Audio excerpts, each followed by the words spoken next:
चौकटीपुरती मर्यादित नाही, तर ती एका आदर्श समाज रचनेची जिवंत प्रतिमा आहे.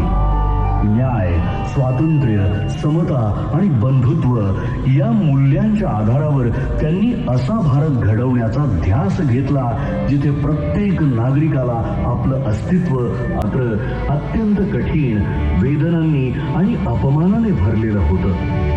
अस्पृश्यतेच्या काळोख्या सावटाखाली त्यांना शाळेत वेगळं बसवलं जाईल. पाण्याच्या एका थेंबासाठी त्यांना वंचित ठेवलं जाईल.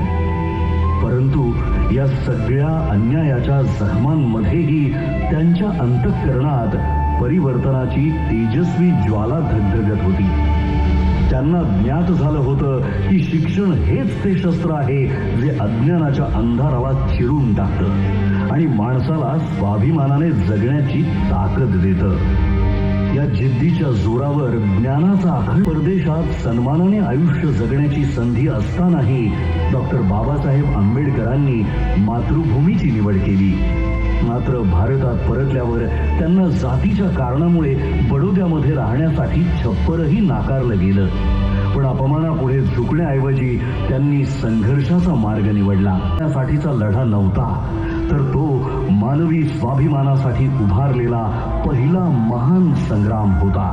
1927 साली महाड येथे झालेला चौदार तळे सत्याग्रह, त्यानंतरचा काळाराम मंदिर सत्याग्रह हा संघर्ष तर श्रद्धा आणि समानतेच्या संगमावर उभा राहणारा ऐतिहासिक टप्पा ठरला. हा केवळ पाण्याच्या हक्कासाठी आणि शोषित समाजाचा आवाज जागतिक स्तरावर पोहोचवला. अनहायलेशन ऑफ कास्ट या त्यांच्या क्रांतिकारी ग्रंथी जाती व्यवस्थेच्या मूळ पायालाच हादरा दिला. त्यांनी निर्भीडपणे सांगितलं की जोपर्यंत जात अस्तित्वात आहे तोपर्यंत खऱ्या अर्थाने लोकशाही फुलू शकत नाही. अशातही वेदना, त्याग आणि कठोर होता. या कठीण प्रवासात त्यांच्या सोबत खंबीरपणे उभ्या राहिल्या त्या म्हणजे रमाबाई आंबेडकर. एक शांत, संयमी पण अतूट सामर्थ्याची मूर्ती. घरात आर्थिक तंगी असताना उपासमारीच्या छायेतही त्यांनी ज्याच्यावर अन्याय झाला, जो शोषित होता आणि ज्याला आपल्या कष्टांचं योग्य मूल्य मिळत नव्हतं, कोकणच्या मातीतील शेतकऱ्यांच्या शोषणाविरुद्ध त्यांनी थेट आवाज उठवला आणि खोटी पद्धती या अन्यायकारक व्यवस्थेच्या मुळावर घाव घालत त्यांनी शेतकऱ्यांना स्वाभिमानाने जगण्याचा मार्ग ती. म्हणूनच त्यांनी महिलांच्या आर्थिक स्वातंत्र्याला, शिक्षणाला प्रथम दर्जा दिला. बालविवाह, सतीप्रथा, देवदासी प्रथा आणि विधवांचं अमानुष शोषण या सर्व कुप्रथांविरुद्ध त्यांनी प्रखर आवाज उठवून समानतेचा हक्क दिला.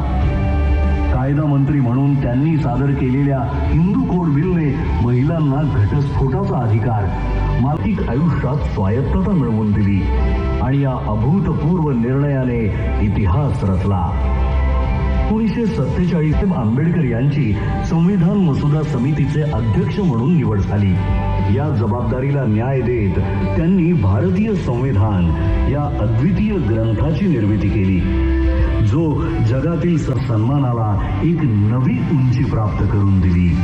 महात्मा ज्योतिराव फुले, भगवान गौतम बुद्ध आणि संत कबीर हे डॉक्टर बाबासाहेब आंबेडकर यांचे प्रेरणा स्रोत होते. त्यांच्या विचारांच्या मुळाशी असलेली स्वातंत्र्य, समता आणि बंधुत्व ही मूल्ये त्यांना विशेषतः भगवान बुद्धांच्या तत्वज्ञानातूनच सापडली.